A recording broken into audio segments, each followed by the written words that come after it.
What's up, everybody? Thanks for clicking this video. Thanks for tuning into my channel. My name is Simon Hill, Black American from Louisiana, coming to you live from Budapest, Hungary. Today is January 9th, 2026, about 10:53 p.m. where I'm at right now. And we are doing a live call-in show. Everybody is welcome to join into the conversation. Just click the link in the chat box. You can see it at the bottom of the screen right here. I will be reacting also to all the comments that come in to this live stream as well. We are continuing reacting to this documentary that was suggested by a longtime subscriber, Nelson Moreno. He asked us to watch this documentary, Adam Curtis's Can't Get You Out of My Head.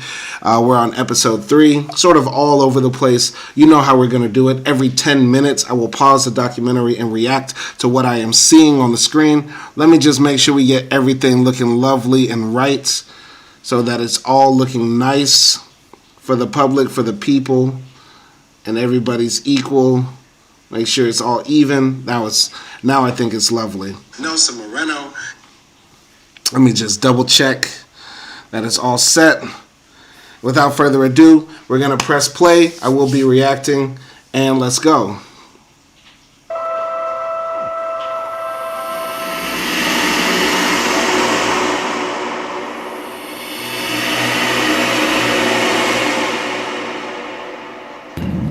Oh my God, please God, please God. Oh my God, please keep the horses safe. Please, God, please.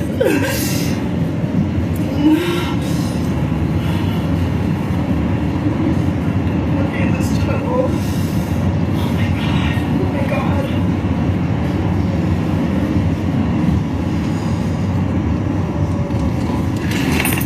Oh my God. Oh my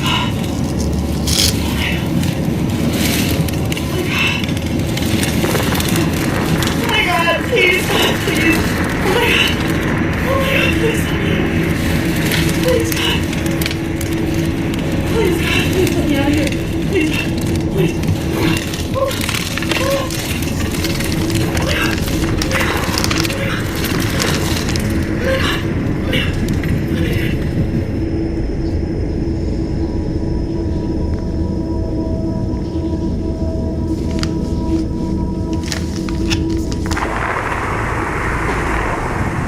One of the most complex systems ever created was the pattern of detonations inside the atomic bomb that began the chain reaction. The scientist who created it, a physicist called John von Neumann, said that there was only one thing as complex. It was the world's climate. Like the bomb, it was a mass of different forces moving around the central globe.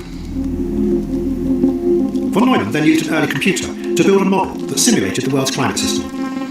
His aim was to use it to predict and manipulate the weather as a weapon with which to attack the Soviet Union. But what he began had another consequence. In 1961, a scientist called Edward Lorenz made a mistake which revealed something that astonished him. Lorenz had built his own computer model of the world's climate. Then one day, he ran a program that he had run many times before, but missed out one tiny piece of data, a change at the 4th decimal point. For 30 days, everything went as before. But then suddenly, the computer began to predict weather conditions never seen before on the planet. Other scientists said that his model was at fault, but Lorenz ran it again and again with tiny variations, and each time it led to different, often very strange futures. He began to wonder whether the world's climate was not the stable, self-correcting system that other scientists believed, that it was unstable, and that one tiny change somewhere in the world could tip the whole system from one state into another.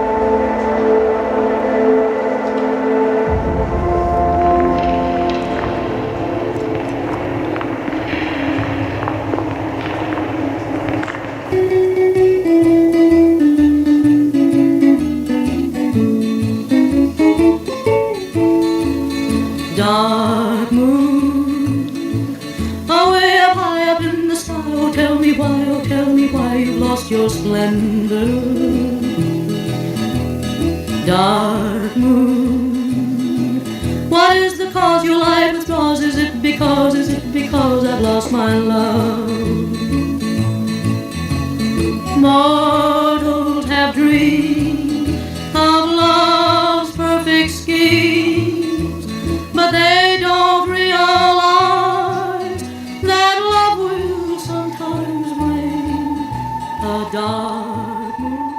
In America in the 1960s, there was a man who was convinced that there was something frightening hidden under the surface of the new, modern suburbs. That behind what looked like a conflict of individualism was rising up throughout America. There were really hidden fears, eating away at people from inside. Oh, these are gorgeous! Look, stop me for a second. There were feelings of anxiety, loneliness, and emptiness. And he was convinced he could make a lot of money out of these feelings. He was called Arthur Sackler.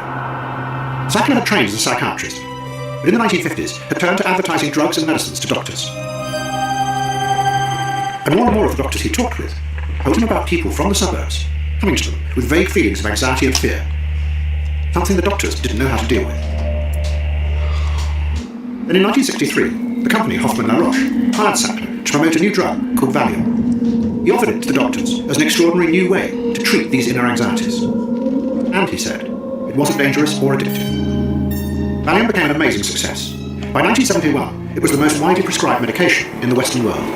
Hoffman's plant in New Jersey turned out 30 million pills in 15 hours, enough to satisfy global consumption for just 5 days. Valium had touched on something inside human beings, but nobody knew what it was. A new wave of feminists pointed out that far more women than men were taking Valium. They said the drug was being used to blot out the feeling that millions of women were having, that there was something badly wrong with their lives. That when they did what they were supposed to, it didn't bring the happiness they had been promised.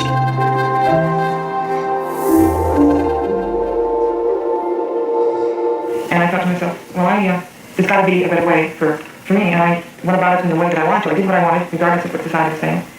And it all kind of caved in on me, and I just figured, well, no, what's the use? And so I ended up in the state hospital.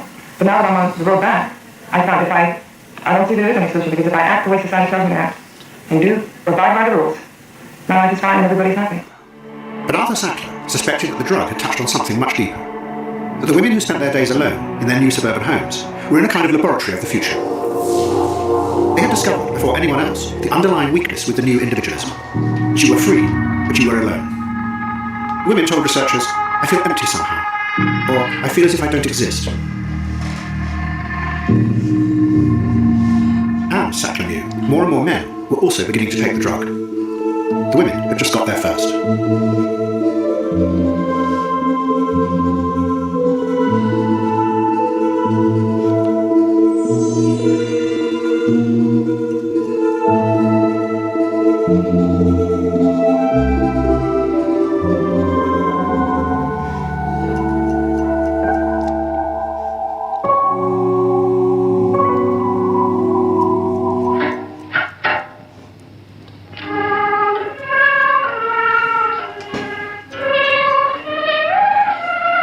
The Dream of the Red Chamber is the most famous novel in China's history.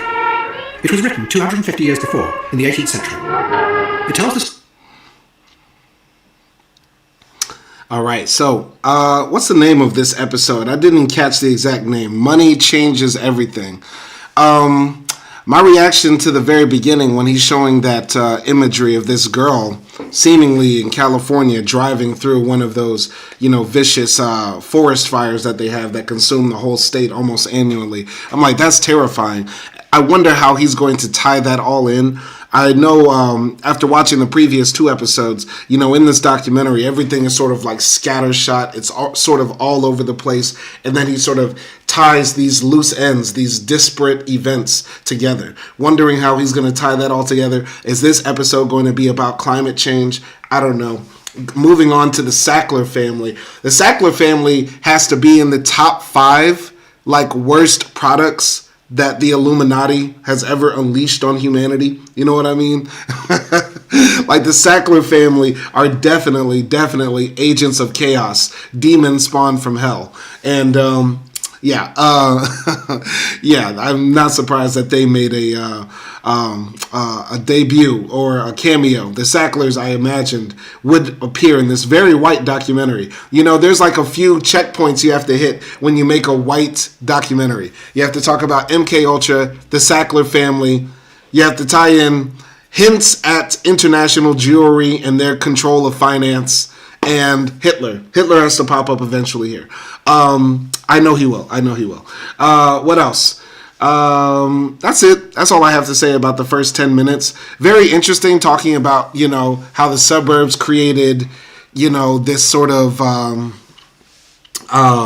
anxiety or nervousness in the American mind. The individualism that's forced on us creates these psychoses that we live with, and women were the first victims of it because essentially, everything sort of comes full circle, and America was built on the Greek city-state, the idea that women are men's slaves. They have to literally stay at home and never leave the house. And so when we created these suburbs out of nowhere, we reimagined the Greek city-state ideally, where women are forced to be in these distant, faraway places, unseen to anybody. And yeah, of course they're going to develop psychoses. And look, we got little pills and injections for you, lady. You can get right. Anyway, let's see where this goes. Let's do the next 10 minutes. And yeah, pardon about the mute buttons constantly popping up. I'm going to mute the microphone right here. So yeah, that's how I'll do it. The story of the rise and fall. As their power declines, the characters begin to find that the line between reality and a dream world gets blurred. They slip back and forth between the two.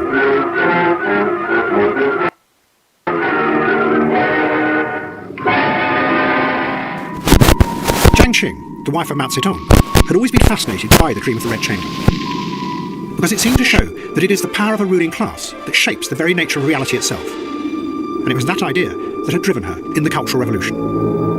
She had wanted to create a mass force, powerful enough to change the very way millions of Chinese people saw the world. But suddenly, Mao Zedong had turned on her. He brutally dismissed all her ideas, and she began to realize that maybe he had been using her. That Mao had used the mass frenzy that she had created simply as a way of getting rid of his enemies. It meant that everything that she had created, the epic operas and ballets that promised a new kind of reality in the future, had just been flimsy illusions to disguise what had really been a brutal struggle for power.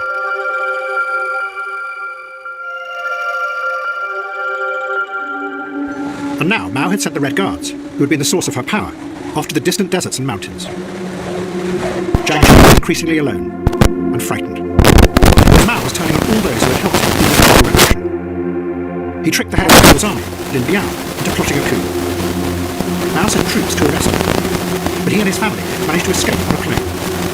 But the plane ran out of fuel and crashed in the desolate mountains of Mongolia. Jiang Qing was terrified that she would be next. She mounted anti-aircraft guns on the roof of her house in the party compound. She ate meals at random times to avoid being poisoned. She suspected the nurse who gave her sleeping pills of being an assassin. Jiang Qing's own sense of reality was beginning to dissolve. And she also realized that with Lin Biao destroyed, she now had a much greater chance of taking power when Mao died.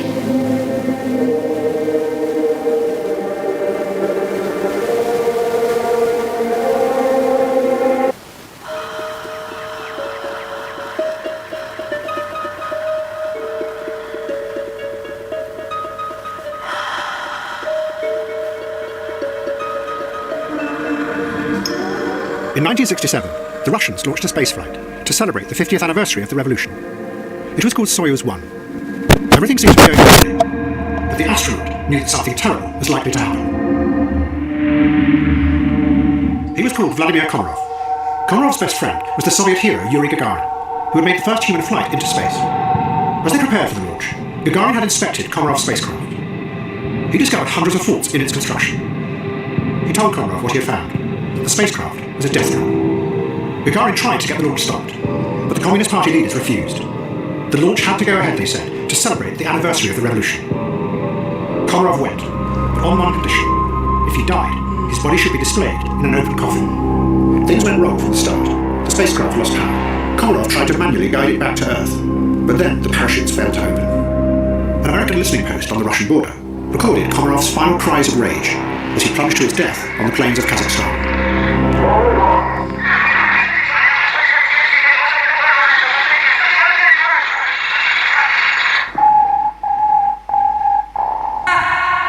Komarov's remains were put into an open casket at the space headquarters. It was his revenge. It showed in a shocking way how the power of the Soviet leaders was crumbling, and how deeply the communist dream had become corrupted.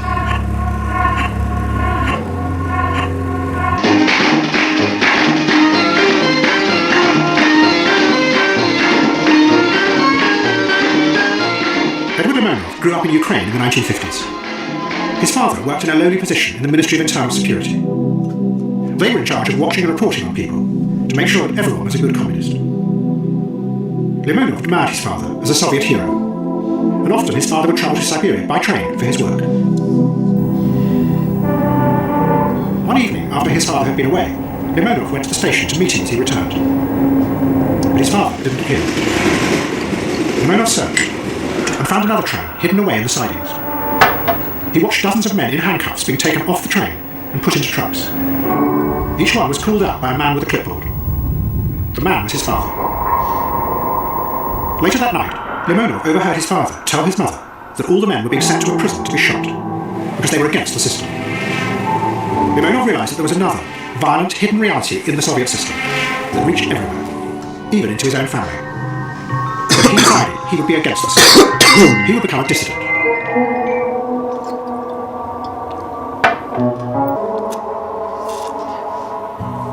People steal, they cheat and lie for wealth and wine. It will bite. Don't they know on the judgment day that the gold and silver will melt away? This coal train is symbolic of much of the dilemma of Appalachia. Until very recently, the companies that mined the coal owned all the mining communities. They owned the mines themselves, the tipples, the company towns, the streets, the houses, the stores, the commissaries, the hotels, the hospitals. They even had their own brand of money, scrip, which circulated only in company commissaries and stores. This created a population that was totally dependent, and the dependency lasted for more than 40 years. Abruptly, a few years ago, the company no longer needed its mining men. It needed mining machines. So the company withdrew its paternalism in each of the mining valleys. Millions, hundreds of millions, even billions of dollars worth of coal have gone out of these valleys. Appalachia has produced essentially two crops of people, the rich who have followed the coal and the poor who have stayed here in the Appalachian Valley. Harry Calder was a lawyer in the giant coal mining area that stretched across the Cumberland Mountains in Appalachia. He had spent his life representing the miners, taking on and fighting those who owned the mines. But now, he had realized that something fundamental was happening. The power of the miners all around him was beginning to dissolve and collapse. He wrote a book called Night Comes to the Cumberlands. All right, we're going to pause it right here. Going back to the part where they're talking about Mao's wife and her take on that book, like the famous Chinese novel that essentially says, like, you know, a few powerful people have the ability to shape reality.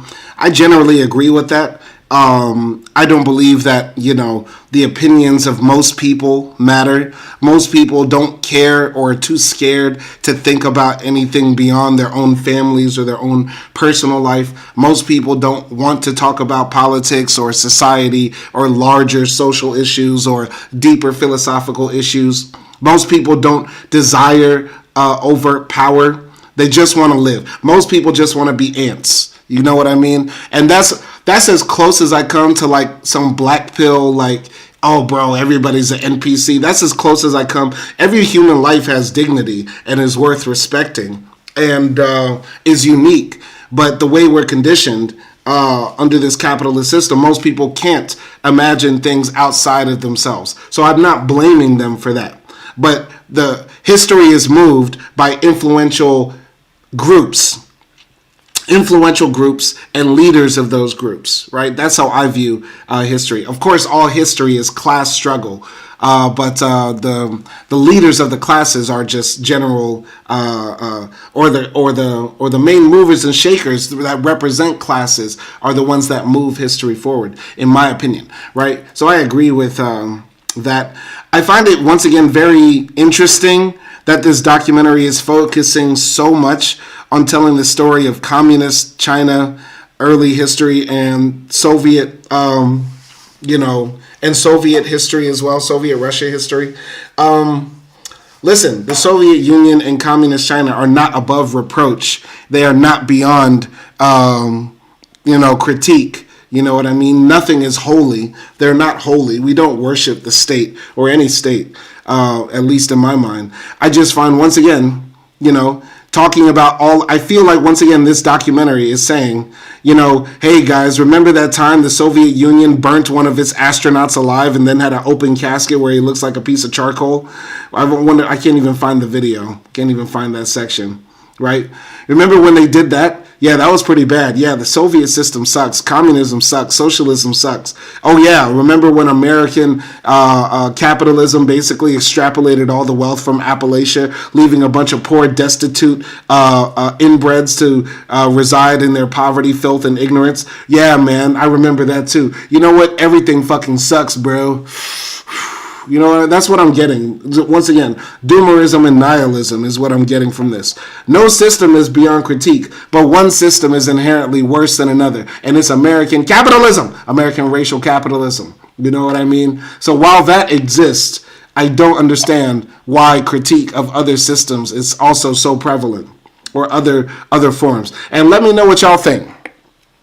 It's just like, if we have an axe murderer living amongst us, and then we have a little kid that likes to steal candy from the grocery store every now and then, spending our time talking about the little kid who's thieving and the axe murderer in our neighborhood is not the same. Is not the same, in my opinion. But tell me if I'm wrong.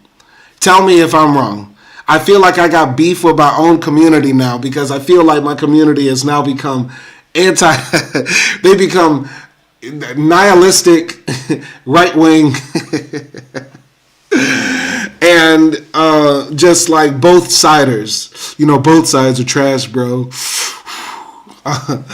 Anyway, shall we continue? We're going to play these next 10 minutes. Let's go.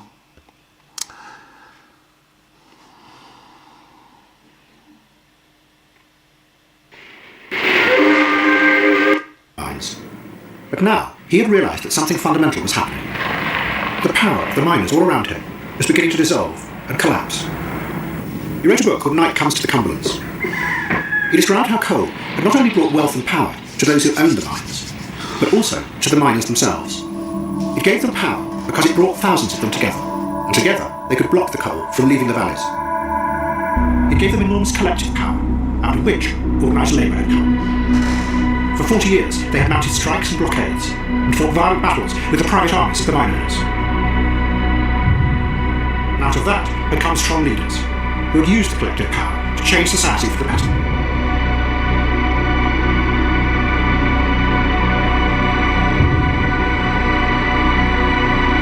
In 1946, the United Mine Workers of America, under the leadership of John L. Lewis, who is generally regarded as the greatest labor statesman in American history, undertook to raise the medical standards of this area. Lewis, in a very dramatic confrontation with the American coal operators at Pittsburgh, "You have," he said, "made dead more than 500,000 of your fellow citizens. The product you sell in the markets of the world is drenched with the blood of your workmen. It is salted with the tears of their widows and their orphans." And he said, beginning today, beginning immediately, and at this bargaining table, you will begin to redress this old injustice. The United Mine Workers Health and Welfare Fund came into existence the following year. It was comparable in many respects to the National Health Service in Great Britain. But now, Caldwell realised that that power had gone. First the machines had come and replaced thousands of workers. Helpless to save their jobs, they now lived in growing poverty, supported only by welfare. And then there was the other fossil fuel, oil.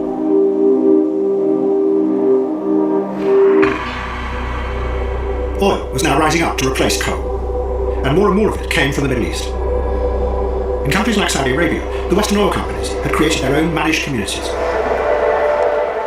But these communities were for the managers, who lived a dreamlike existence in the middle of the desert. Their golf courses created by rolling crude oil into the sand, while the workers were controlled by authoritarian governments. They were no threat. And across the world, the oil industry was a scattered, diffused network, where there was never any chance of enough workers coming together to create a critical mass, out of which would come collective action.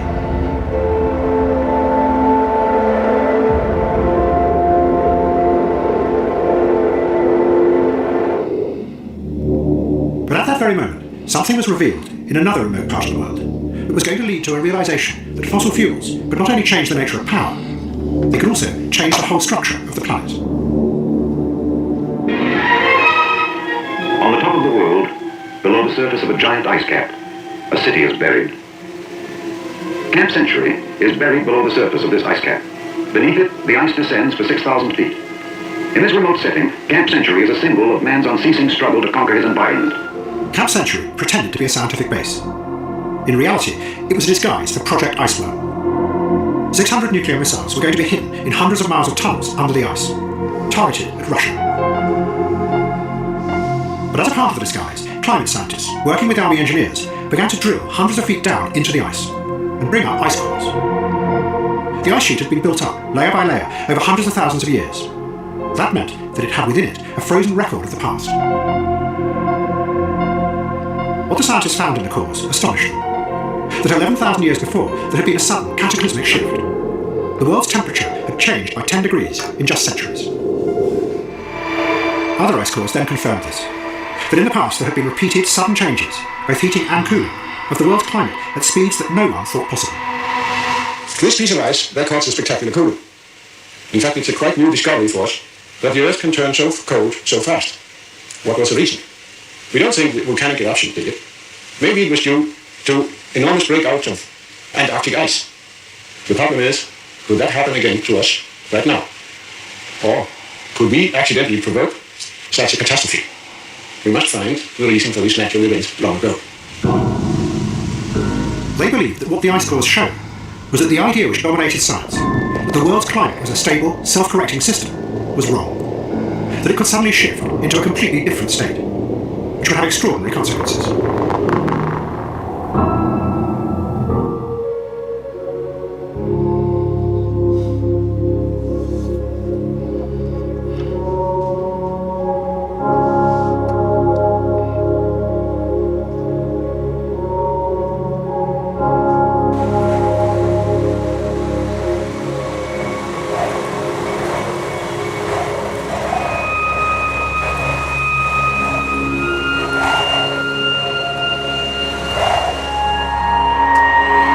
Richard Nixon came to power because he had harnessed a new force. He called it the silent majority. They were the people in the suburbs that were rapidly growing around every city in America.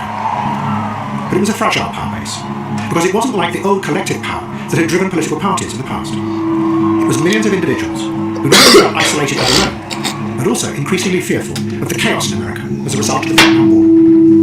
We were sitting in the living room watching the Miss Ohio pageant, and all of a sudden I heard a smack at the front, and I run out, and then I heard something hit a window here in the back. And I tore around the driveway here, and I looked all over, but I didn't see a thing. I didn't see one guy. You know, you can put up with this crap just so long, and then pow, somebody's gonna get it.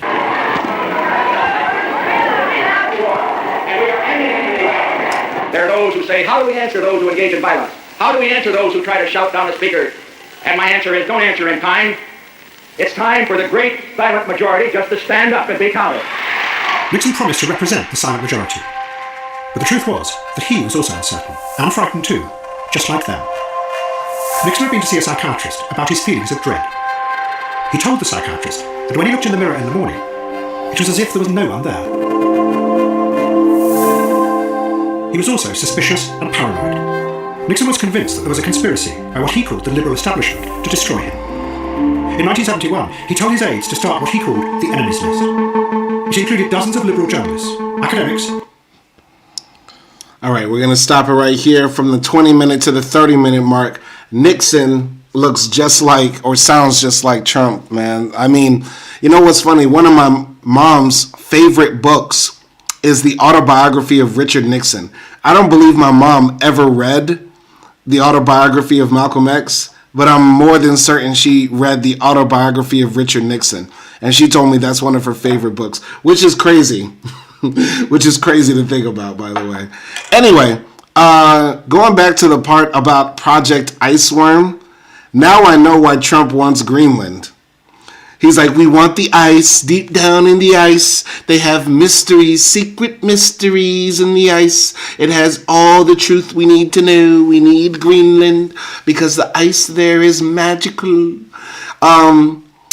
If this documentary is trying to imply that 11,000 years ago, the Earth's temperature went up by 10 degrees, and it doesn't say 10 degrees Celsius or Fahrenheit. So in my American brain, I'm going to say 10 degrees Fahrenheit, which is not that much. 10 degrees Celsius is quite a lot. But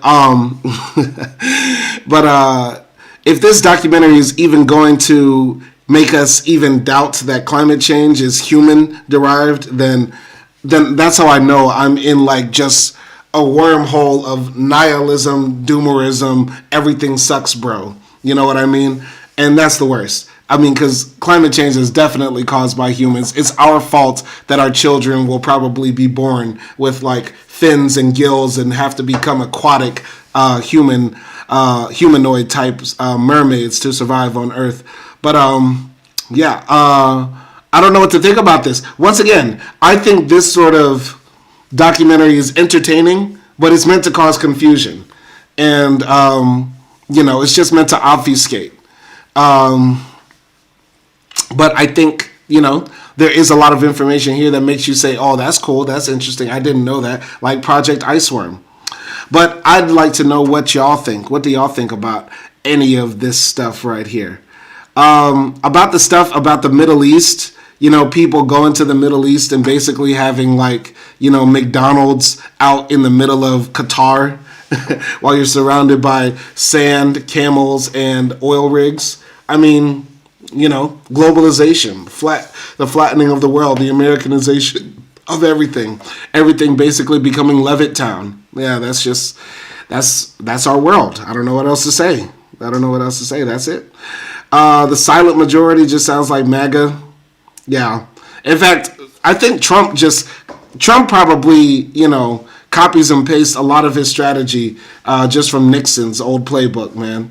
But it's so crazy that we're living in a world where people from this timeline, this era of human history still have so much sway on our world. You know what I mean? Like when Nixon was in office, I bet Trump was maybe like, in his early teens. He probably could have voted for Nixon. You know what I'm saying? That's how long ago this was, but still how old this motherfucker is and how much our world is still ruled by people that, were impressed by color TVs. You know what I'm saying? Anyway, sorry. I'm going to continue here. We're going to continue for the next 10-minute mark. Let's go. To start what he called the enemies list. It included dozens of liberal journalists, academics, and even film stars. Nixon had a tape machine running all the time in the White House, and on it he left a record of this paranoia. And also, never forget, the press is the enemy. The press was the enemy. The establishment is the enemy. The professors are the enemy. The professors are the enemy. Write that in the blackboard 100 times and never forget it. The establishment is the enemy.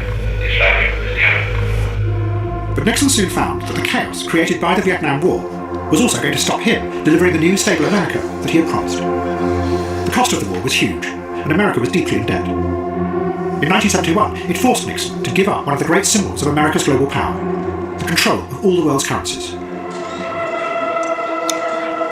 Ever since the Second World War, the value of all currencies in the world had been fixed to the dollar. They were backed by the gold reserves held in Fort Knox. But then overnight, Nixon let that go. And suddenly, there was no fixed value for any currency, anywhere in the world.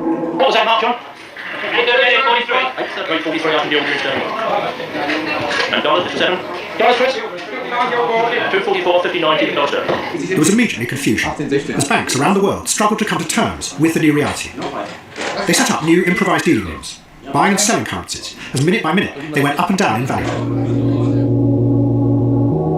But then President Nixon did something that seemed to show he still had power to change the world. He went to China. His arrival was broadcast live in America. Journalists compared it to the moon landings, because Nixon was going to a giant, mysterious country that had been cut off from the rest of the world for decades. And he was going to bring it into the modern global system.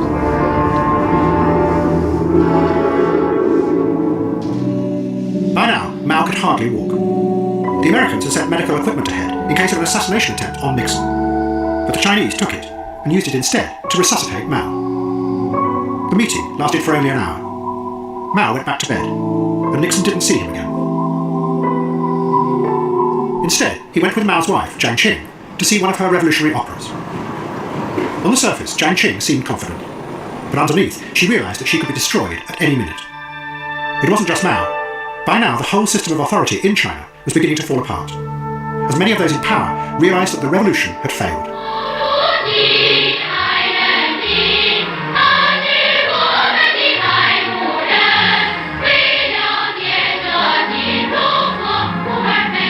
But while Jiang Qing was preoccupied with real enemies, Nixon, sitting next to her, had now become obsessed with plotting to destroy his imaginary enemies. He had set up a conspiracy based in the White House. It was run by a group of ex-intelligence agents, and they were already planning to bug, burgle, and blackmail Nixon's opponents. Behind his smile, he was preoccupied with plotting and scheming.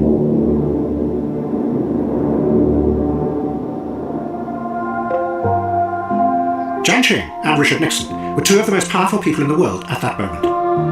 But what they shared was a sense that power was now slipping from their grasp. While the new force that Nixon had unleashed, money, was eating away at the idea that there was a fixed, predictable system that any politician could control.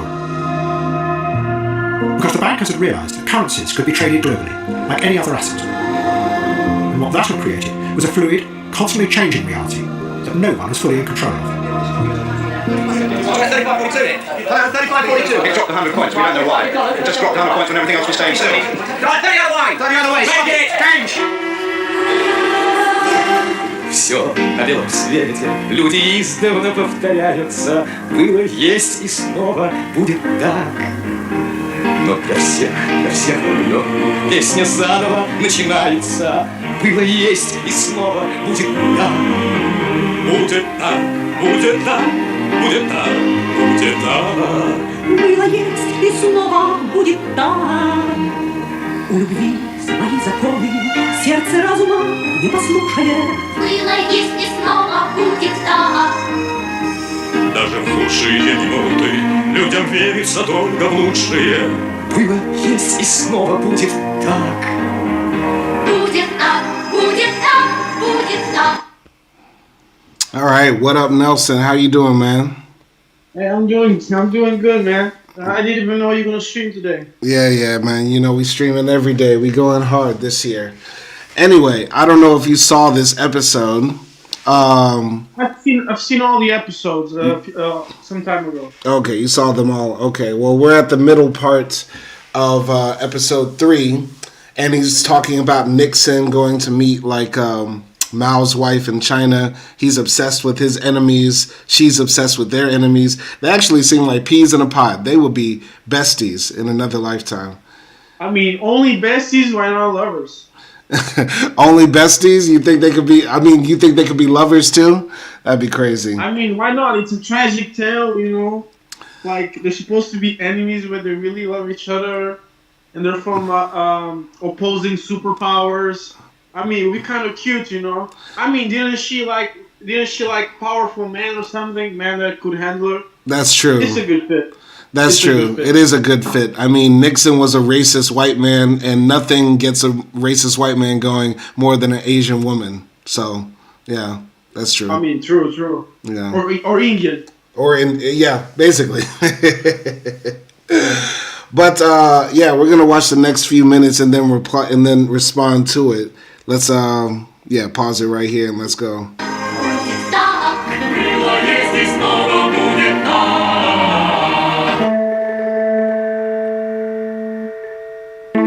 Edward Limonov had now left Ukraine and come to Moscow. He became part of what was called the Underground, writers and painters who saw themselves as the opponents of the regime. Limonov became a poet, and one night at a party, he met a girl who he fell passionately in love with. She was called Yelena Shapova, and together they became a glamorous couple in the underground world. But what Limonov began to discover was that most of the dissidents did not have a clear idea of what alternative they wanted. They too were trapped by the Soviet ideology. The most famous dissident was Alexander Solzhenitsyn.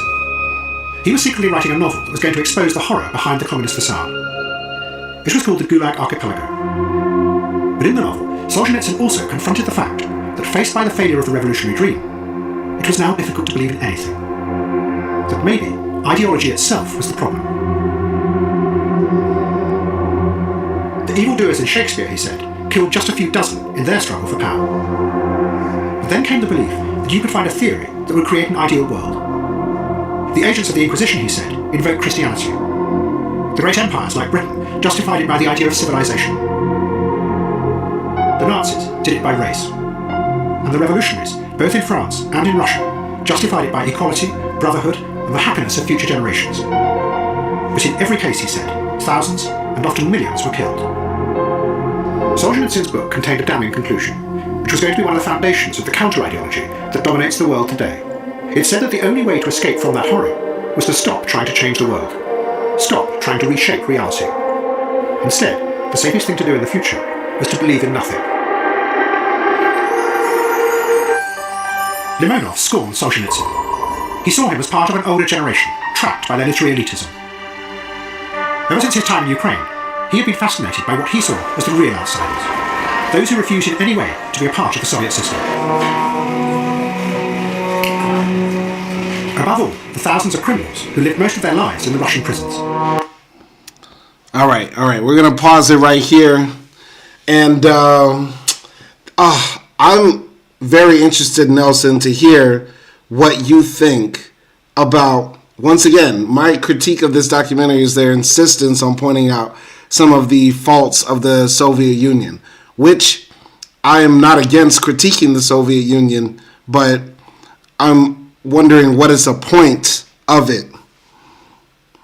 Well, I guess there's many points to it, but I didn't really see because I'm eating dinner right now. Mm-hmm. But if you saw it before, then you know that the Soviet Union and communist China play a prevalent role. Well, I mean, didn't the Soviet Union fail? Yeah. I'm sure Adam thinks there's a lot of good things about the West, but they're just not conducive to the point that he's making, I guess. Who is this guy, Adam Curtis? I didn't do any background check on him. Like, I don't know anything about him. What do you know? He's a filmmaker. He's a documentarian. Mm-hmm. Okay.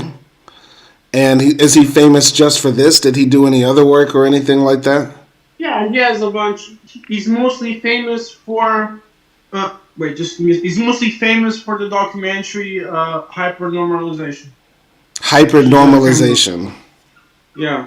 Give me just a second. Okay. My mom is calling me. Okay. 1 second. All right. Anyway, my reaction to a lot of this is, once again, like I've been saying, I think this documentary is pointing out some interesting tidbits in history. I actually liked episode 2 a bit more than I'm liking 3. Episode 2 was a bit more cool and fascinating, especially with the Michael X story and stuff like that. Very interesting that Nixon, went to China. I guess, once again, I see so many overlapping things with Trump and Nixon because Trump made a big deal of going to North Korea, something he, that's the one thing that I actually did like about Trump, the fact he went to North Korea. Not the after effects of it because nothing came of it. North Korea is still, very dangerous to the world as it is, but so is America, right? But, yeah, I guess Nixon going to China is very similar to Trump going to North Korea. Back then, China was isolationist. It was very opaque. People didn't know much about it, right? And so he broke that wall. You know what I mean? As me and Nelson were talking about, Nixon and Mao's wife, could have been an item, which would have been funny. I find it interesting also that he brought up that Nixon got us off the gold standard. And once again, every white documentary always has to talk about the fact, bro, money is fiat currency. Bro, money has no real value, man. They took us off the gold standard. And the Fed, bruh. You know what I mean? And I think while there's a valid critique to be had of the monetary system as it is, whether it's based on gold or whether it's fiat currency, doesn't change the fact that we're exploited as the working class by our exploiters. If they're paying us in gold or if they're paying us in money that doesn't mean anything and they speculate on it, what does it matter to me as the exploited in this situation? You get what I'm saying? Continuing on here to this part. there was an interesting part here. Yeah, when he talks about the writers who are a part of the underground, and these writers in the underground are just like saying like, oh, we can't believe in ideology anymore because our ideology that was like the pinnacle of ideologies, the idea that the workers, the masses will liberate themselves. If that failed, then what use is there? What alternative is there? Better to believe in nothing.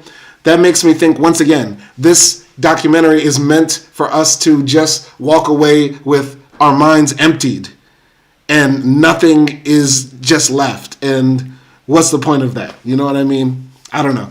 What do you think, Nelson?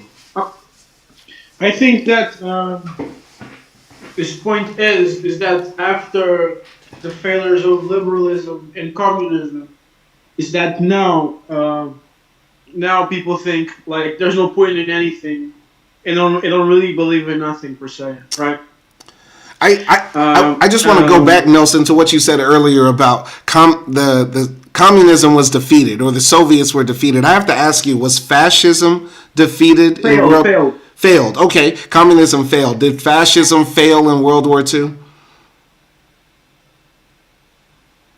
Or at any time, did fascism fail?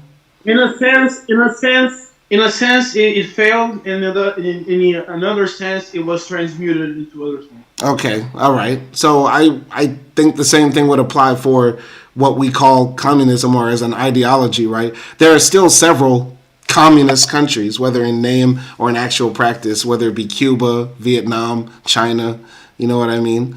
And we are seeing a rise in fascism now, like in my country, in the United States. Fascism is alive and well. So I'm not trying to argue with you. I'm just like, you know, this I feel like this documentary is just doing a roundabout way of like, everything sucks, bro. You know what I mean? I mean, he's saying everything sucks, but I've only like entered now, and I don't remember this episode like totally.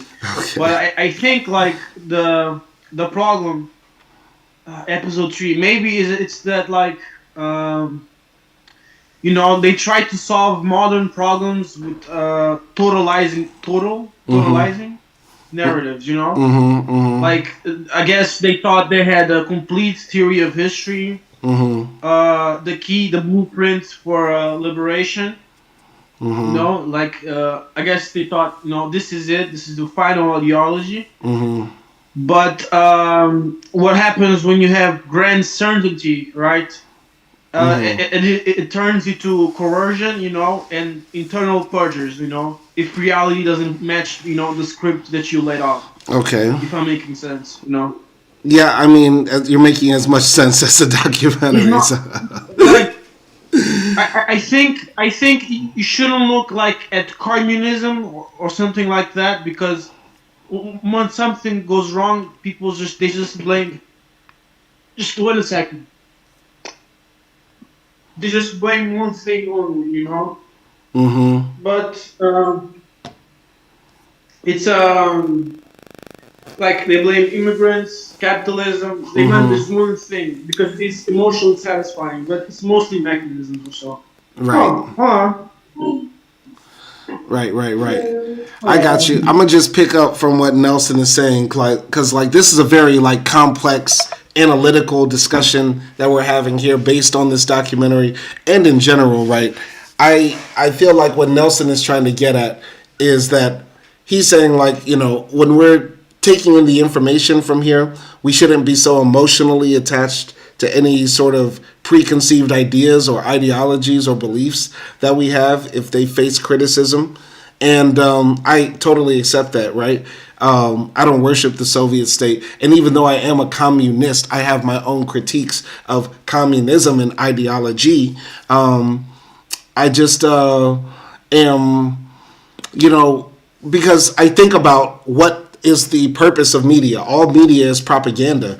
And, you know, generally, if you put this out there for people who don't have much political education or have no ideology or is young and they're an empty vessel and they're just, you know, soaking up whatever they can get. Sure, some people might walk away from this and be like, yeah, there's probably critiques to be had of all systems and all places and times.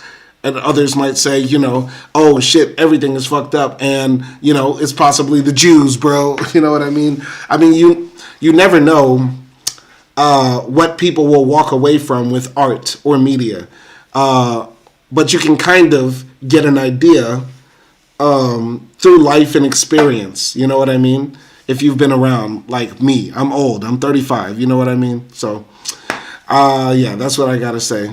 If there are any more comments, we'll try to get to them. I asked Nelson to unmute if he has anything. What's up? Sorry, man. The house is pretty busy right now. I'm meeting and I'm talking to people. I'm sorry. Yeah, you don't have to join if now's not a good time. Where did I leave you? What's up? Where did I leave you? Sorry. I mean, I think you were... I just tried to interpret what you were telling me. I feel like you were just trying to say, don't get too attached to any sort of idea or system if it faces critique. That's what I'm getting from you. No? Yeah, true, yeah. I mean, and like, you don't think because he's criticizing something, is that, then therefore he doesn't believe in it, you know? Mm-hmm. I mean, from his criticisms of psychology, it sounds, if I had to like put him on a ideological spectrum, I would say that he's a Marxist because I've seen those kind of arguments in Marxist circles regarding psychology. They're very familiar to me. Mm-hmm. But maybe, I don't know. I'm not so sure. I have to ask you, Nelson, how do you identify politically or socially or ideologically, if at all? Certainly, I lean left, right? But honestly, I don't like any labels. I try to get out of that. They're kind of, they constrict you, you know? I like to think of myself as a systems thinker, you know? Mm-hmm. That's what I like to think myself as. Mm-hmm. You know, like, and perhaps somebody who's an impartial realist, right? Who can you know, get out of my own beliefs and dissect them and so forth, you know, so they can get better and so forth. Mm-hmm. In a way, I don't really believe in nothing, but I believe in everything. I don't believe in nothing, but I believe in everything. Yeah. So the idea is, like, in your mind, you have a mix of like Neoplatonism, American Protestant Christianity, and like Kama Sutra yoga. No, I believe that everything has almost a certain truth, right? Mm-hmm. But I don't really subscribe like to any ideology. If you did a quiz, I would be like maybe even far left, something like Marxist or whatever. Mm-hmm. But I don't like to like put myself like on those kind of labels. They're kind of they feel like jail to me. Mm-hmm. Because then I will have to like if something I don't agree with it, I have to rationalize it away or something. Mm-hmm. I just like to feel like I call myself a systems thinker or so forth. Okay, I guess it comes down to, in your ideal society, if you could snap your fingers and change this world right now, or create your ideal society, would you still have a group of people who are able to own the oil, the water, the land, and things like that, and profit from it? Depends on my mood. If I'm in a good mood, I would say no, definitely not. I think we should, at least regarding corporations or so, we should abolish private ownership. But at sometimes when I'm in a little bit more melancholic, a little bit pissed off, I'm thinking, you know what? Suffering is good. Mm-hmm. Oppression is good. And if you don't like it, destroy the planet, kill everyone. Okay. Okay, man. All right. Thank you. Or I'm like, why do I care? Or like, why do I care? Or I'm like, why do I care? If it's unfair, it's unfair. If it's not on me, then I don't care. Okay. But that's when I'm like in a bad mood, you know. Okay. What shapes our world? Material things or our ideas?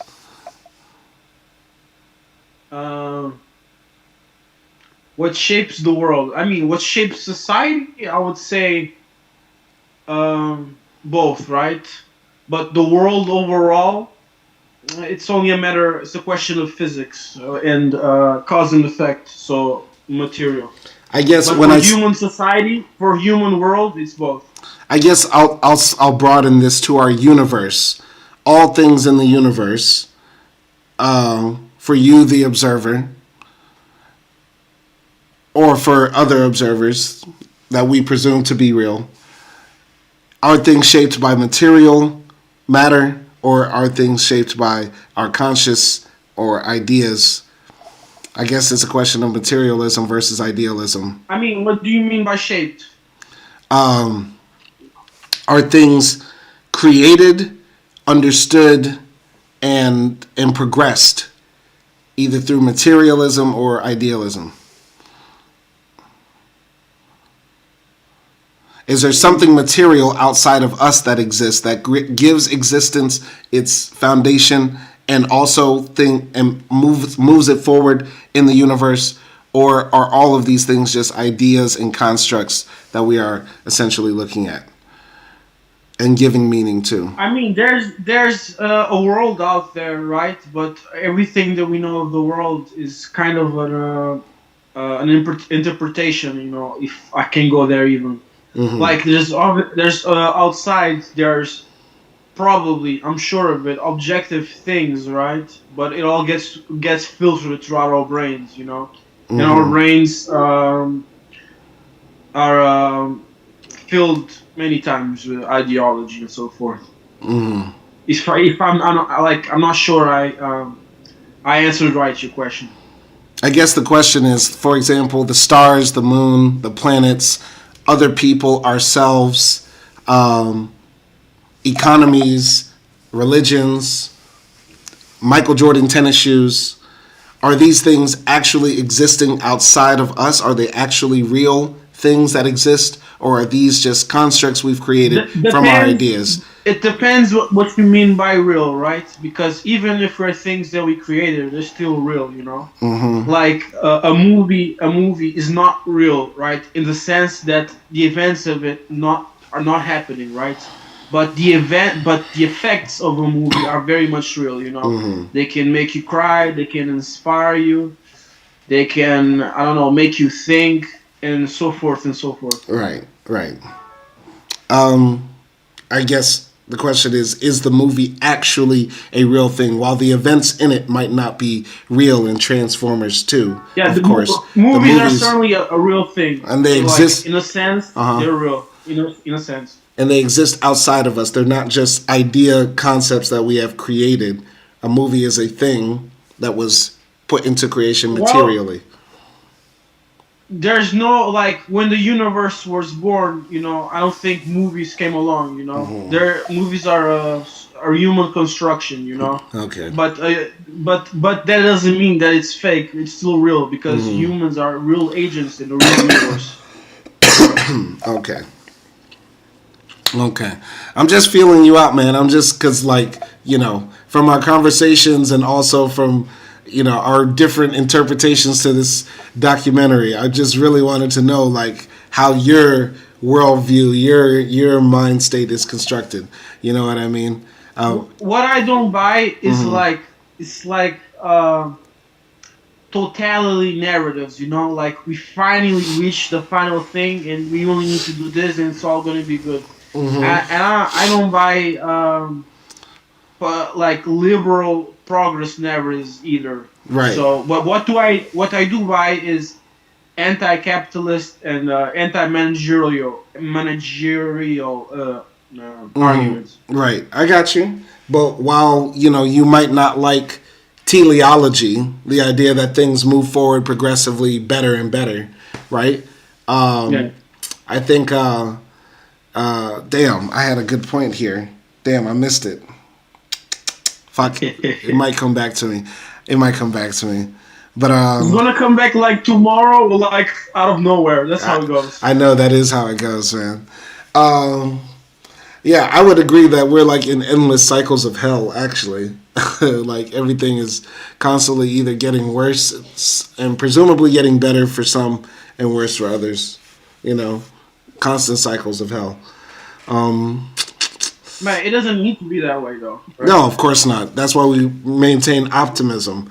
And that's also why, you know, I think going back to this documentary, there's a critique to be had that this film seems to want to stomp out any opportunity for optimism that, you know, the failures of the past for the people that were on the socialist left can actually be overcome. Instead it's saying like, well, look how they fucked up. There's no hope for us. You know, that's what I'm getting at. Yeah, I mean, yeah, let's learn from them, you know. Let's not think like they thought. Yeah. But let's continue. Another 10. Let's go. Itself was the problem. The Nazis did it by race. And the revolutionaries, both in France and in Russia, justified it by equality, brotherhood, and the happiness of future generations. But in every case, he said, thousands and often millions were killed.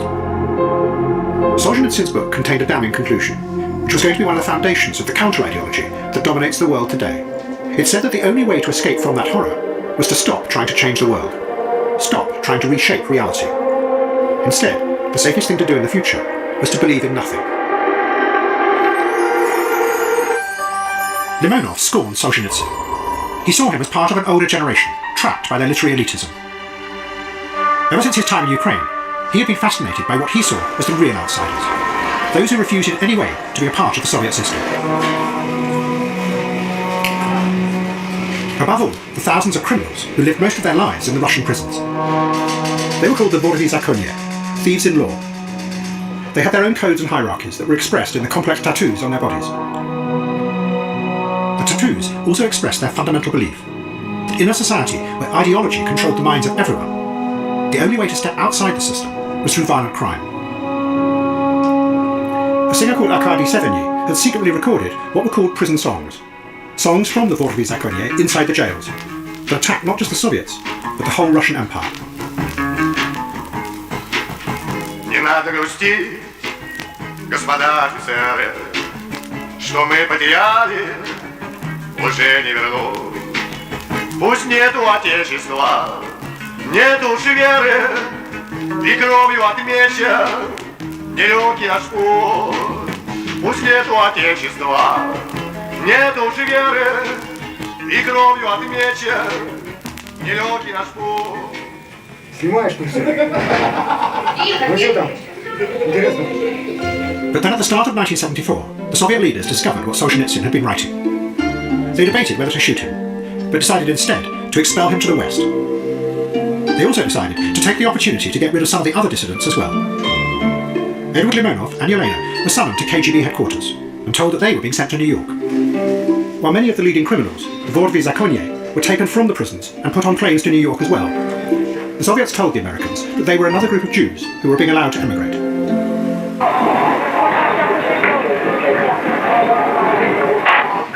can't hit me. Why don't you try? You're gonna miss. You're gonna miss. You sure are. Most of the Russian criminals set up home in Brighton Beach, just outside New York. They created their own organisation, called the Potato Bag Gang. It was the start of the modern Russian mafia in America. Limonov and Yelena were helped by Russian émigré writers and artists, already in Manhattan. And they soon became a glamorous couple, invited to parties by rich Americans who wanted to meet Soviet dissidents. But the New York Limonov had arrived in was not the city of his dreams. Much of it was falling apart, with gangs burning down whole buildings for insurance claims. But a strange, unreal mood spread through the ruins. Well, this morning on the way into work, we had a report that the police had located a carcass in a street on 172nd and Bryant. It turned out to be a stripped carcass of a gorilla. It was headless, and the fur was removed, skin was removed. South Bronx. There was also a mood of paranoia spreading through America. Nixon's own paranoia had been exposed by the Watergate scandal. But in its wake, all kinds of other revelations came out, of dark secrets in the political world that had been kept hidden from the people. That for 20 years, the CIA had been planning assassinations and overthrowing leaders of foreign governments all around the world, using poisons, and specially made secret weapons. Don't quite that thing. No. Does this pistol fire the dart? Yes, it does, Mr. Chairman, and a special one was developed which would be able to enter the target without perception. As a murder instrument, that's about as efficient as you can get, isn't it? Yes.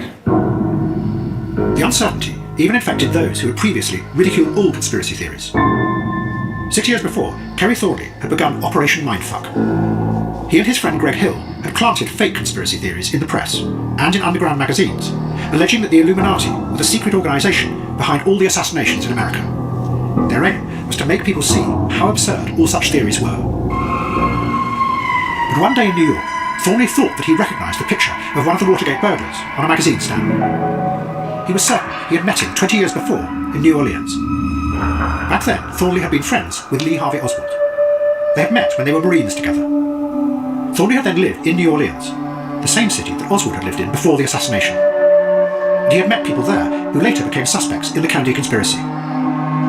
Thornley had always seen these as coincidences, but in the new mood, he started to doubt. I had met Guy Bannister, a figure, a suspect in the Garrison probe. I had met Clay Shaw 2 weeks before the assassination, and a discussion of my book about Oswald, the Idle Warriors, was involved. I had even worked in a restaurant where Oswald had lived in his youth with his mother right upstairs, right in the same building. So there were meaningful coincidences and meaningless coincidences, but I could not explain all these weird coincidences. But at the same time, the fake conspiracy theories that Thornley had been spreading into American culture with Operation Mindfuck ever since the late 1960s started to be believed as well. Because the real conspiracies were so extraordinary. Stories about the Illuminati and a plot to create a new world order began to get mixed up with revelations about brainwashing and secret mind control programs run by the CIA. And the line between the reality of political corruption and a dream world of conspiracy theories started to get blurred in America. But the sense of uncertainty and a feeling that systems might be out of control was also creeping into other areas. A group of climate scientists had begun to argue that the world might be on the edge of another dramatic change, that there might be a cataclysmic crisis coming, and that the reason this time was human activity. In the 1970s, there seemed to be dramatic shifts happening in the climate. In regions near the equator, there were droughts and famines, but in the Arctic regions, it was getting colder. Something was happening, but no one knew what. One group said there was going to be a dramatic cooling, because the dust and smoke spreading around the world was blocking out the sunlight. A man-made dust pall is spreading over the Earth. This dust blots out the sun and causes cooling on a worldwide scale. Not all scientists agree with this theory. I hope it's wrong myself, but there is no doubting its seriousness, for if this is correct, millions of people will be destined for chronic famine. But others said the very opposite was about to happen. There was more and more carbon dioxide being pumped into the atmosphere. That would trap the heat, and the world would grow hotter. And the key force behind that was the hydrocarbon, oil.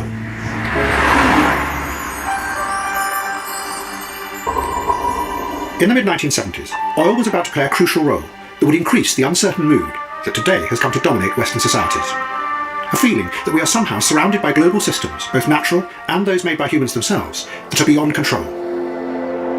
Systems so complex and unpredictable that they make a mockery of the idea that national governments can shape and control the world.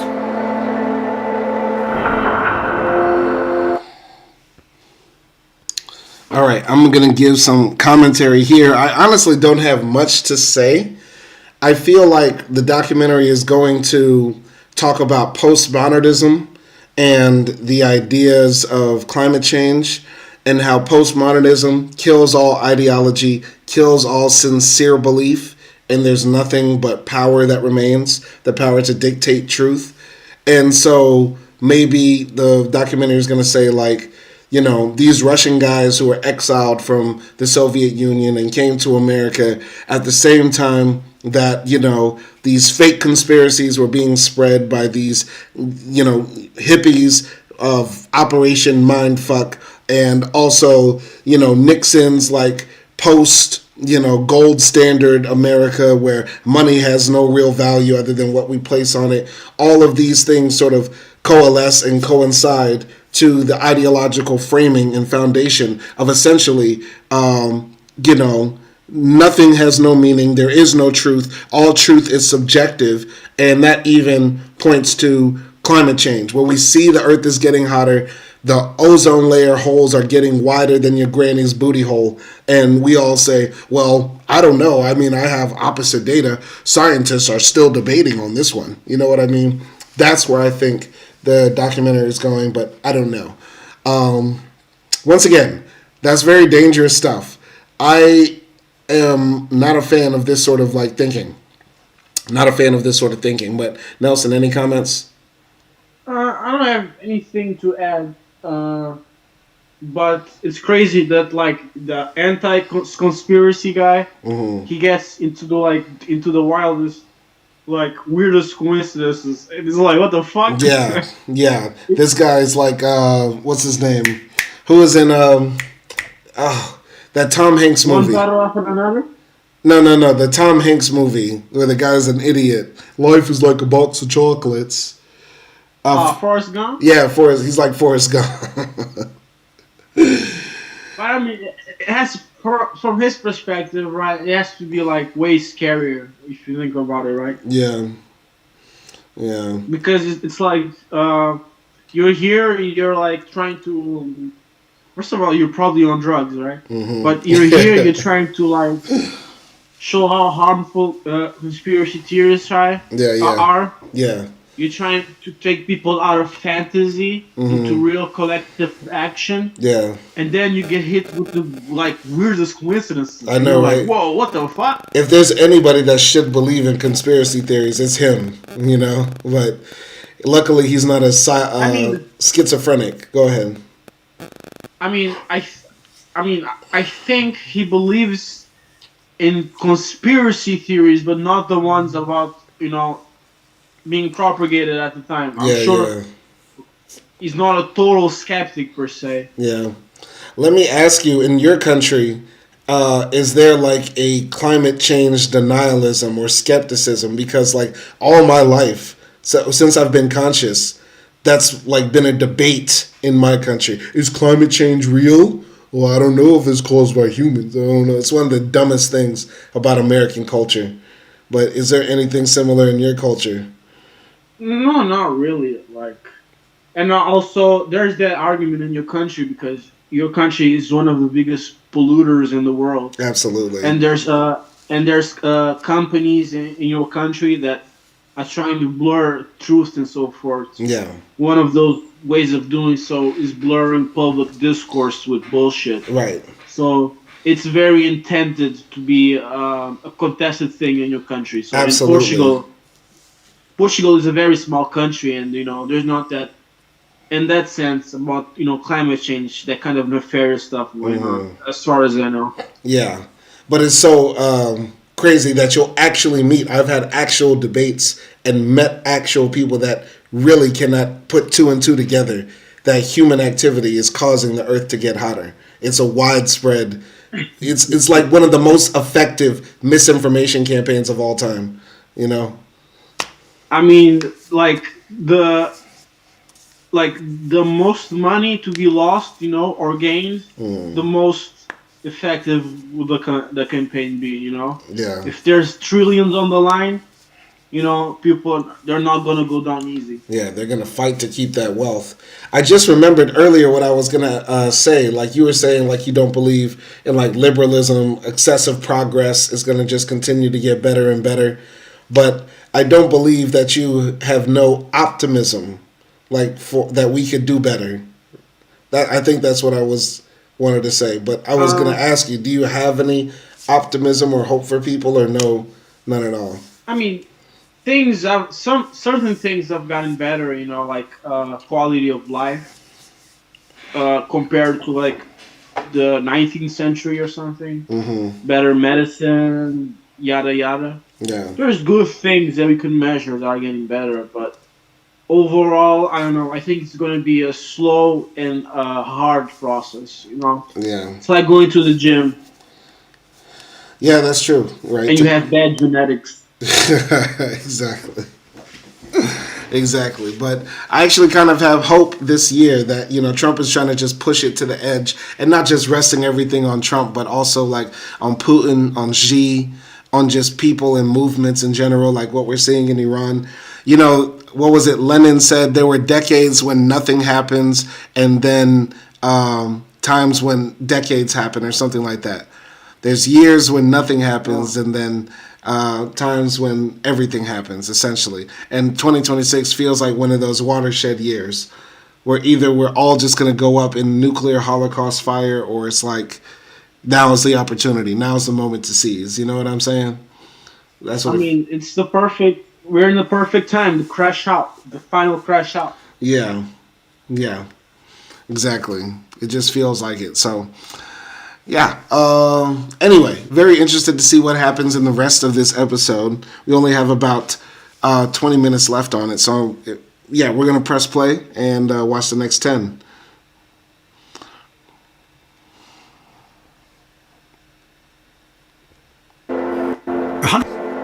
It had brought millions of people into the new industrial cities, where they worked for the men who owned the vast wealth that the coal had created. And that money was so powerful that it seemed to control everything. Not just people's lives, but politics as well. And slowly, out of that, came a challenge to that power, based on the workers organising together. And from that came the idea of mass democracy, that the role of politicians was to represent the mass of the people against the powerful. But now, oil was about to start something that was going to undermine that idea. This is King Faisal of Saudi Arabia. He's going to have a great deal to say in the next few years about the way you live.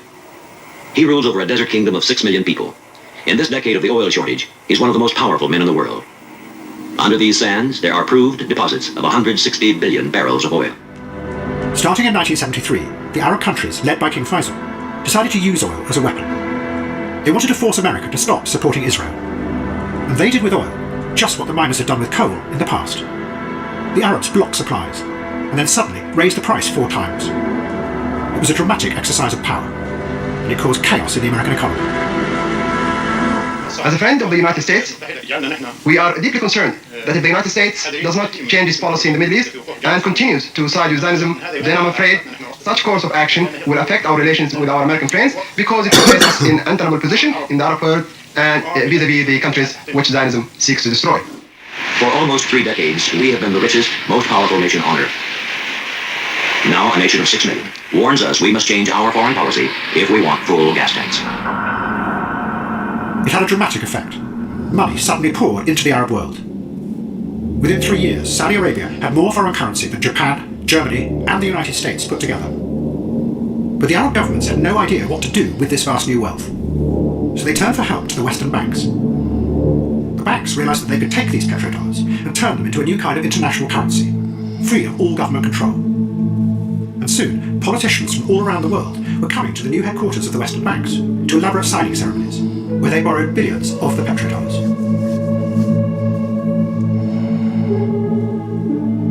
And that global financial system that President Nixon had created by accident a few years before now became a giant force, one that held the destiny of millions of people in its hands. And politicians became increasingly convinced they couldn't control. And the money started to take charge of politics once again.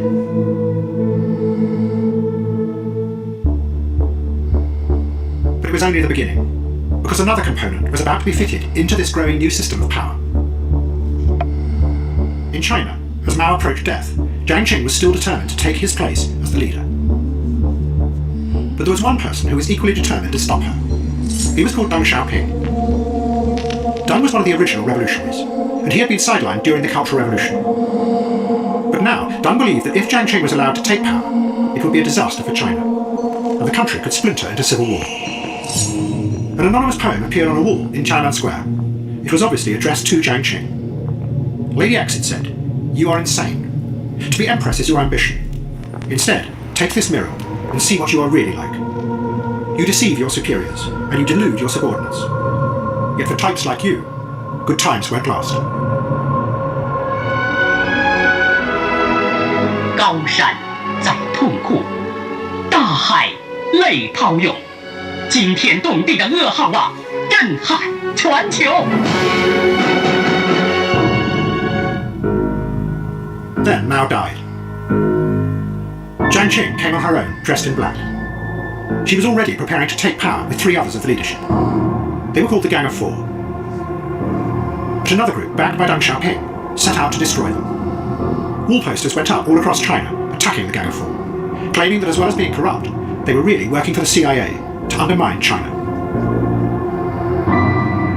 When Chang Qing came to Tarchai, there seemed to be no end to her whims. Now she wanted her room sprayed with perfume. Then she wanted more carpets on the floor. And for curtains, she wanted to have special ones of a particular dark color.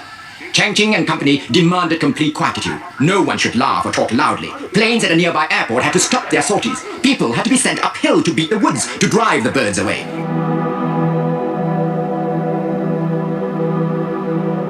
And 4 weeks after Mao's death, army units came in the middle of the night and arrested Jiang Qu. She was put in an underground cell, next to the refrigeration unit that was holding Mao's body.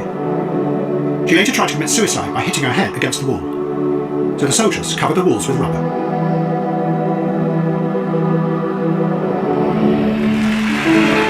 Within 18 months, Deng Xiaoping defeated all other rivals, and he took power in China. The first thing he did was wipe the past, everywhere. In Shanghai, the giant sign that said, "Long live the victory of Chen and Mao's Revolutionary Road," was taken down. While outside the Department of Public Tranquility in Beijing, which in reality was the headquarters of the secret police, the thoughts of Chen and Mao were also removed. Deng then set out to create a new kind of revolution. He was going to bring capitalism into China, but the state would control and manage the whole system. His aim was simple. Money would replace the old revolutionary dreams. It was less dangerous. But he was going to use it to restore China's power. Deng Xiaoping knew that in the 19th century, the British had used drugs to control the Chinese. They had brought opium to China. It led to what the Chinese called the Century of Humiliation. Now, Deng was determined to reverse that, to reassert China's power. You couldn't use drugs, because the Americans already had their own drugs. Instead, he was going to use the mass mobilization of the Chinese people to invent another force that would be the equivalent of opium. A kind of mass consumerism never seen before in the world, driven by goods so cheap that everyone in the West would want them. Whole cities were going to be built in China and made just one kind of product. They would be shipped in vast quantities to the West.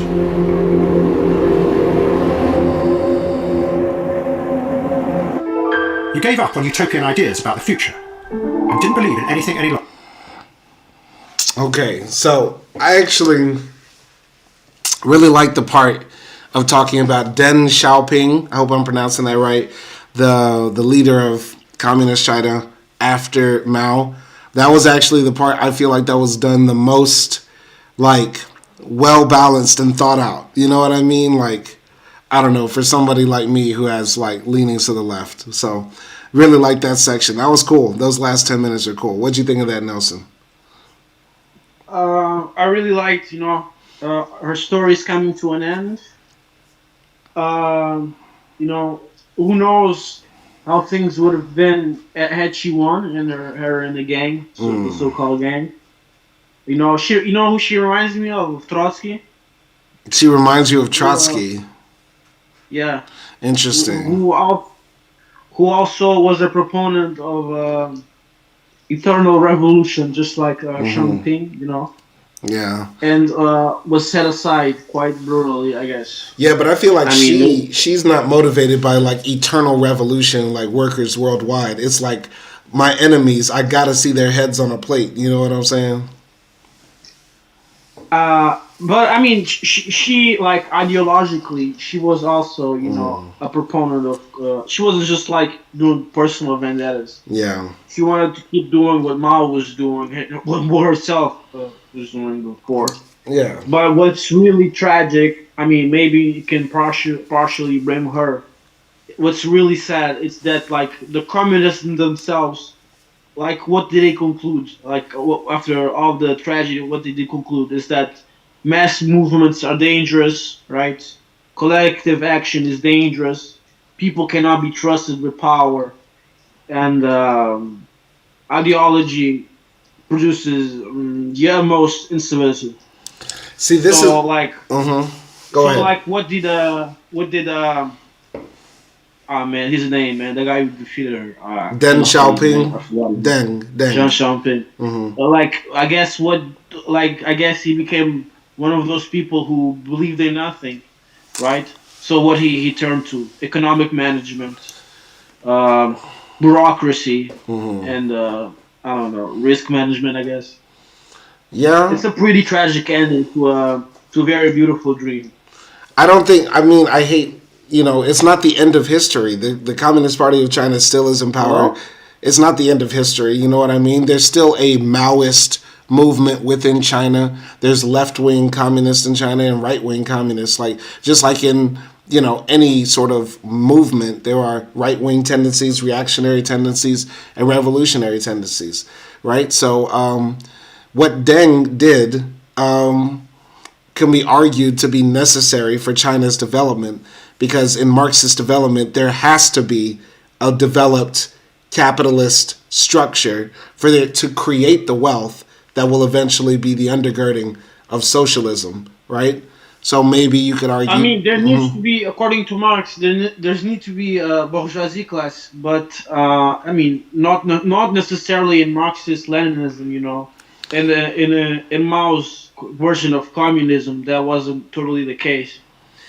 But yeah, you're right. But that lineage of like Lenin, Mao, Stalin, it kind of died out.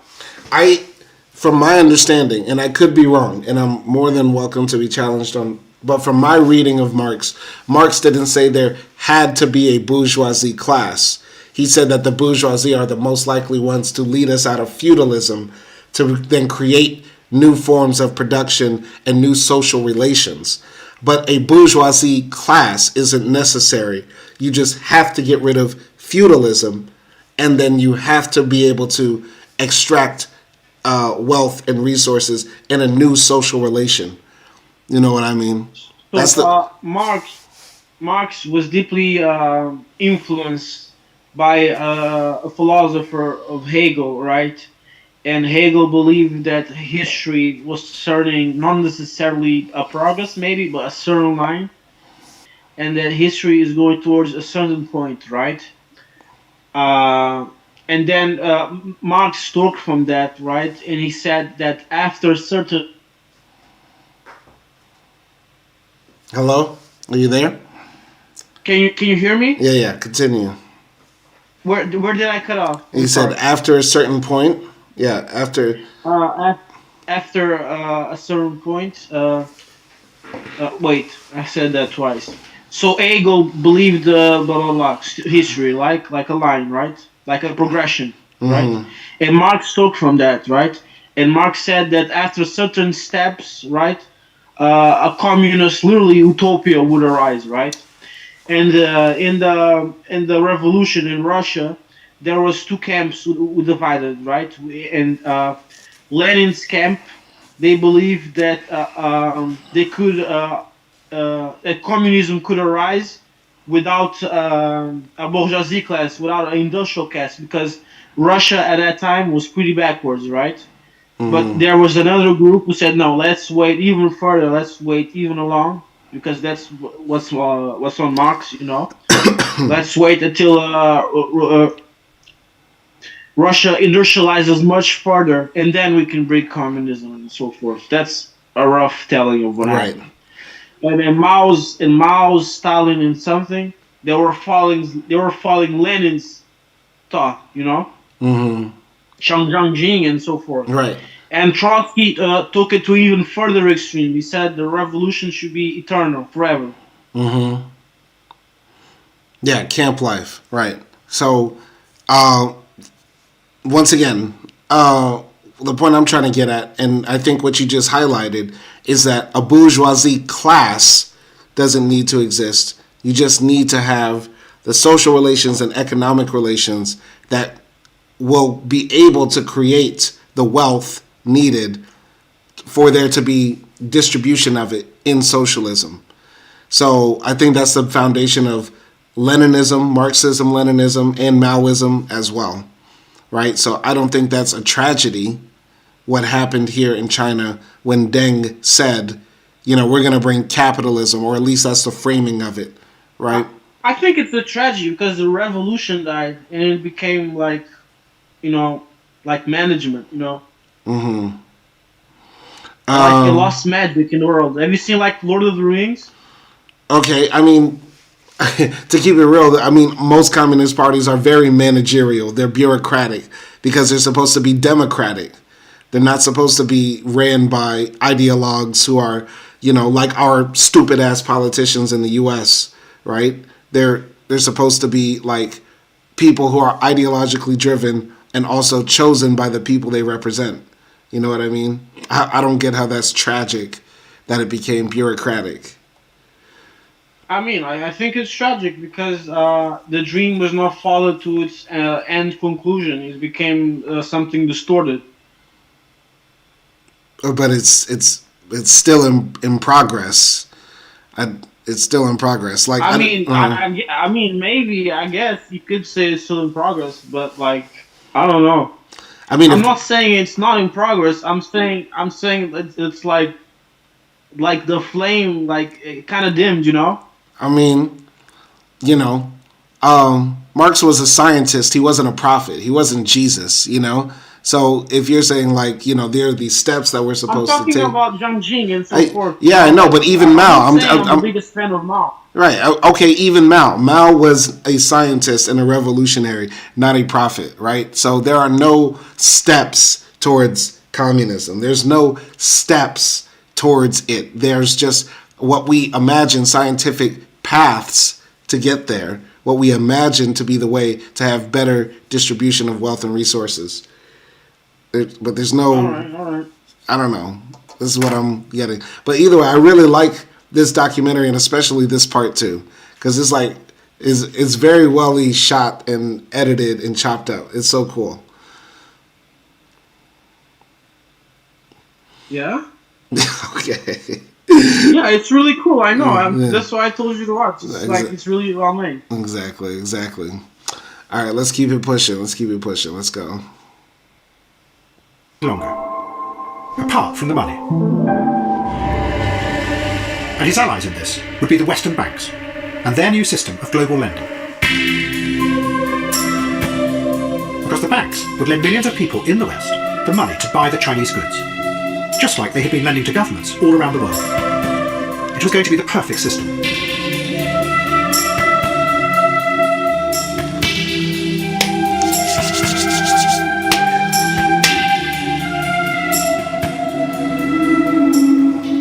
Edward Limonov was now all alone in New York. He had published an article attacking the other emigres, so they all dropped him. Then Yelena, the woman he loved more than anything else in the world, met a photographer who promised to make her a model. He seduced her, and she left Limonov.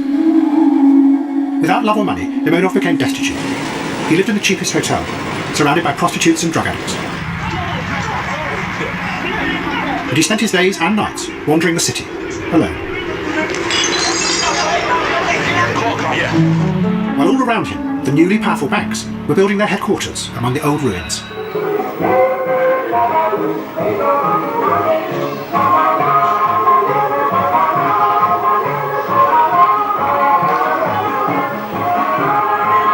Then one day in Central Park, looking at the people all around him, Limonov decided that he was going to write a novel, but one that would have him as the central figure.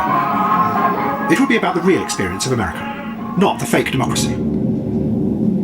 In the book, he described watching Americans in a cafe where he was working as a waiter. It is they, he wrote, who have introduced a plague into this world. The plague of money. The disease of money. The plague of buying and selling is their handiwork. I hate this system, and I am not ashamed that my hatred has sprung from my wife's betrayal. I clear away your leftovers while my wife fucks, and you amuse yourself with her, for the sole reason that there is an inequality.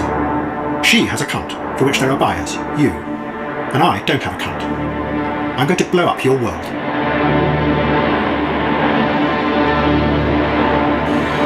The book, called It's Me, Eddie, gave a picture of a new reality that Limonov saw emerging from under the surface of America's everyday life. People think they are free, but really they are becoming like simplified robots, following the rules of money, limited to satisfying only those desires that can be bought and sold. Every publisher he sent it to refused to publish it.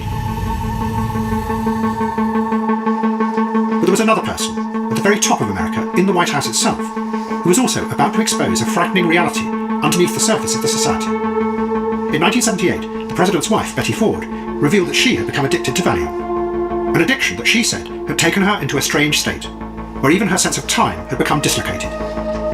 As I look back, it was December, about a year ago, when I realized that there were some sort of blank spots where I had a hard time putting events in their separate slots in time. To me, it was marvelous and beautiful, but to the family, I was beginning to show signs of over-medication. Betty Ford's admission had a dramatic effect. In its wake, stories began to pour out of people all across America who were also addicted to Valium. It seemed that there was a private, hidden world of anxiety behind the public faces that affected millions of people. But Arthur Sackler, who in the 1960s had promoted Valium as beneficial and non-addictive, was unrepentant. And a company that he and his two brothers had started was about to develop a new drug, a synthetic form of opium called OxyContin. And that was going to deal with the next wave of anxiety that would hit America. Over the next 20 years, as more and more factories closed, because of the cheap goods coming from China, millions of people in the communities would take OxyContin because it made them feel safe, in a bubble, protected from the growing uncertainties around them.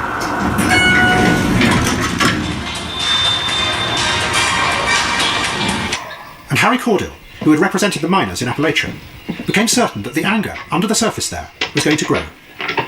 One day, he said, it would break out and infect the whole of America. How are you, Mrs. Belcher? In 1990, he discovered he had Parkinson's, and he shot himself. While Kerry Thornley had become convinced that the coincidences in his past were not coincidences, that the CIA had somehow manipulated him to set up Operation Mindfuck. But he had no idea why. He had become lost. 20 years before, he and his friend Greg Hill had been early individualists. They believed that they could shape reality the way they wanted. But now, faced with the revelations about how intricate and complex power had become in the modern world, they felt powerless and lost. Thornley had retreated into a dream world of conspiracies, while Greg Hill had become an alcoholic and was equally lost. He wrote a letter to Thornley about how he had come to believe in nothing. "It is not injustice that overwhelms me now," he wrote, "but my sheer damn inability to know anything with any deep level of certainty. When despair is deep enough, even death seems pointless. Now, I live without justice. I don't know why. I just live it. So be it."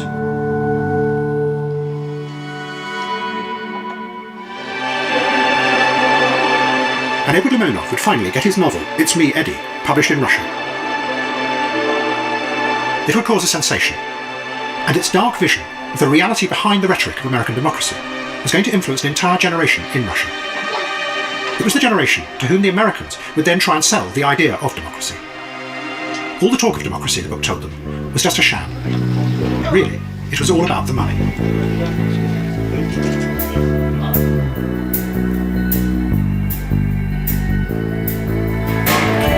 Starry eyes, how can I get to you? My chill little starry eyes, what can I say to for you? Little starry eyes, forever shall burn. Starry eyes, what can I say to make you listen? Starry eyes, what can I do for your attention? Starry eyes, forever shall burn. And I'm going to you. Push the dark shadow, touch you. Oh, you're the one to praise me, needs me. All right, that's the end of episode 3 of Can't Get You Out of My Head, titled Money Changes Everything. That episode was cool. It was not as good as episode 2. 2 was my favorite, then 1, then 3. Those are the order of the episodes as I liked them, as I enjoyed them. That one was very informative, though. Interesting take with Richard Nixon becoming a character, Mao's wife becoming sidelined by the new leader of China, and just general, the overall theme of like meaning being lost over time, right? And people becoming disillusioned with ideology. That's what I got from it. Nelson?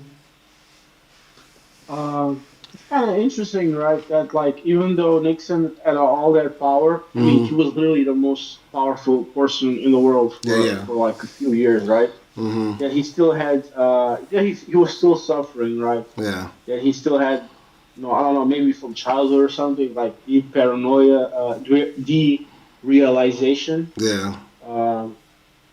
And that's like, that tells you something, like people that we think have it all, but they have very deep and personal struggles that no one knows about. Exactly. That tells you a lot about human beings. And I mean, I think this episode, from what I saw of it, because I got in awfully true, but I think the episode did a great job of illustrating, right, why the sense of hopelessness that we're at today, like how we got here, because like not only a cynicism, but like an overall sense that whatever's going on is too complex and opaque for us to even touch it, for us to like understand it. And what's the name of the guy who was an anti-conspiracy, and then weird shit happened, he became a conspiracy? Yeah, Kelly something. Kelly something. I mean, I really liked the excerpt that we got from his letter. We got that he was in the utmost despair, in the utmost abyss, and I thought that was like really interesting. That he, for many decades of trying to change, of trying to spark collective action, that he fell into the sense of hopelessness. And that, I guess, maybe that's the design of the system, that we feel that we cannot change it, because, and I guess collective transformation, towards the end of the episode, in the third act, we saw how collective transformation is falling into escapism and personal meaning, Yeah. A safe dream. Yeah, I definitely enjoyed this. Do you have a favorite out of episodes 1, 2, and 3? Like, what would be your ranking? All right. There was also I remember, but I didn't see it now, so I don't really remember. Those guys at that town was really poor or something, and they unionized. Yeah. That happened now, right? Yeah. That was a really cool of merging collective power, but it was then I guess maybe destroyed. I don't know if it was neoliberalism or something that happened. Okay. Or whatever. My favorite episode is episode 1. Then I mean, I remember 2 more, so I'm gonna say 2 and then 3. I see. Okay. All right. Well, I think we'll wrap it up here, and we'll probably come on live tomorrow to react to episode 4, knocking this out slowly. Once again, shout out to Nelson for suggesting this great documentary. And if y'all got anything else that you want us to react to, put it in the comments. We'll try to get to it. Thanks again, Nelson, for joining us in this conversation. Thank you. Hey. Thank you very much. Thank you for having me. No problem. Y'all be easy out there. Have a good night and peace.